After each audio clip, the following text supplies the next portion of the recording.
Hi friends, ఈరోజు topic ఏమిటంటే హిందూ ధర్మం ఏమి చెబుతుంది? హిందూ ధర్మం అంటే ఏమిటి? ఇది కేవలం ఒక ఆచారం కాదని, జీవన విధానమని చెబుతుంది. ఇది సత్యం, అహింస, కర్మ, పునర్జన్మ వంటి ముఖ్యమైన సూత్రాలపై ఆధారపడి ఉంటుంది. హిందూ ధర్మం ప్రకారం ప్రతి వ్యక్తి కర్మను పాటించడం ద్వారా ఆత్మ శోధన చేసుకోవాలి.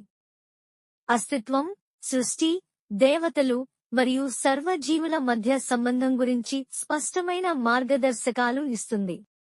సంక్షేపంగా, హిందూ ధర్మం జీవితం, ఆధ్యాత్మికత మరియు సర్వభూతాల శ్రేయస్సును పొందడమే దీని ప్రధాన లక్ష్యం. ధర్మాన్ని అనుసరించి రక్షించండి, అది మిమ్మల్ని రక్షిస్తుంది.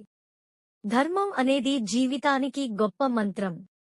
ఇది ప్రపంచాన్ని సమానంగా,